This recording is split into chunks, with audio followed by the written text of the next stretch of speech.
moving back, you mentioned the populists and the movement that was there. A lot of these movements that kind of led to the progressive era and then later on kind of rose again and culminated in the New Deal. Uh, a lot of them were driven first by, well, were driven by, of course, the grassroots, but the unions really being like the glue to kind of get the organizing and get the foot soldiers on the ground and get the information out to everyone. How can we kind of mimic that without those institutions there? Like, remember the institutions that exist at that time, they've all been ravaged one by one in order to get them back to where they are today, in order to get us back to where we are today. Well, it's interesting that very, very interesting point that you're raising. Actually, the percent of the population that's unionized in the 1880s and in the progressive era, at the turn of the century up until the New Deal, it's about the same as now. The big rise took place from 1933 to 1970, roughly. That's when the big explosion took place, especially in the 30s and 40s.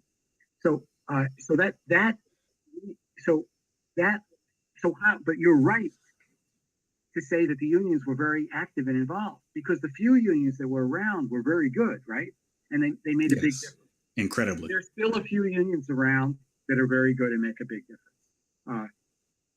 Any union that survives now has got to be, it's got something together. But there's a few of them who stand out, like the Communication Workers of America, the Service Employees Workers, the National Nurses United, the Amalgamated Transit Union, the Postal Workers Union, the Steel Workers. These are unions that actually care about movement building more or less. Several of them were key in the Sanders campaign, poured an enormous amount of resources in it. And so they can still form the core of exactly what you're describing. So we don't have to do it alone. The former head of the Communication Workers of America, Larry Cohn, is the political director of our revolution. And he was the key labor person for Sanders and brought some of the other unions in. So there's some very, very good labor people who are still involved, who, if you had them on this show, they'd be right on your wavelength. You'd have a fantastic interview. I can recommend Larry Cohn would be one. Roseanne DeMoro from the National Nurses United California. She'd be fantastic. Bob Master from CWA.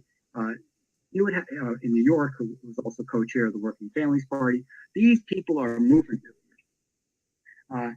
But success is not guaranteed. But the good news is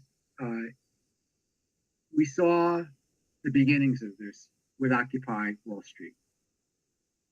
That was the first shot across the bow. Unfortunately, it was disorganized and it fell apart. I think it was destroyed by the police, not just fell apart. It didn't collapse on its own. More than that. It was more than that. I'm telling you, they couldn't make decisions. They couldn't have any leaders. They had no plan for the winter. They had all the money you can imagine. People were throwing money at them, but they believed in horizontal organizing, and there's another whole interview about organizing stuff. Then we have Black Lives Matter, which obviously has become a very potent force, and then the Sanders campaign. So you can see that these broad-based national efforts are possible. There were 900 encampments of Occupy Wall Street. That was phenomenal. They're the reason we're talking about runaway inequality in Wall Street. They put it on the map. I don't know if people remember, but the summer before was the summer of the so-called grand bargain between the Obama administration, the Democrats, and the Republicans to cut Social Security and tighten our belts. And then the conversation switched just because of Occupy Wall Street. So there's power to be had. We have to organize it. We have to harness it. And I'm hoping that young folks like you will be able to really fan the flames, and we can get another generation of people who really, really want to build a movement organization. That's the direction we have to head into. I agree with you, especially everything you just said. It's just I still feel like outside of the movements are coming. There seems to be, especially with some of the names you named there seems to be a lack of militancy. Like there was a determination that existed that you can read about when you read some of the activists in their writings, and you hear about some of the people that were orators of the time. There was a tenacity and a militancy that I think that is still not quite there. I don't see anybody saying, this is the way it's going to be. This is what we want. I still feel like maybe there's just maybe it's not quite there yet. It's building. Maybe And, it'll come. Maybe it won't. I'm not sure. I'm very impressed with the way you're analyzing the situation, because you're sort of expressing a lot of my inner fears and thoughts. I noticed the same thing that you just talked about, and I was advocating. I said, look, day after the inauguration, we got to bring 1 million people to Washington. Got to shut the place down and demand the financial transaction tax for free higher education. Get kids and their parents from all over the country and shut down DC. Bring 1 million people in. That'll show Congress that we mean business. But they're afraid to do it. They're afraid, oh, what if we only get 100,000? It won't be good. So there's this timidity. Remember, see, what you're talking about, what I'm talking about is the same thing. The headset hasn't gotten there yet.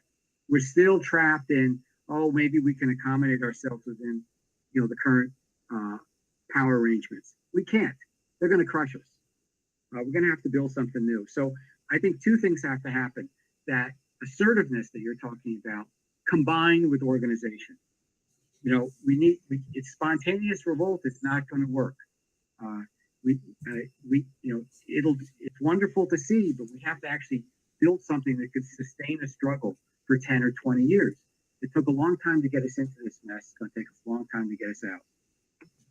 I 100% agree with you. And I just want to add one thing to that. We have to understand also that it could be 10 or 20 years from the moment we start having the tenacity. So, the movement building is forming, it still didn't have its tenacity, still didn't have critical mass. But once we have it, it has to be sustained. Amen. Sustained for years. Amen. Because they're not going to roll over and give us anything. Neoliberalism, amen. I say it 1,000,000 times, it's not going to go quietly into the night. It's not going to pack up its bags and go home. We're going to have to beat it back, and we're going to have to hold it back, for the next generation and beyond. So that's just what it is. I'm going to give you the last word, Les, and then we're going to close out for the viewers. Maybe I'll answer a few questions and hang around for them, but I don't want to, basically monopolize your time. I've taken quite a bit of it as is. My last word is everybody should be listening to you.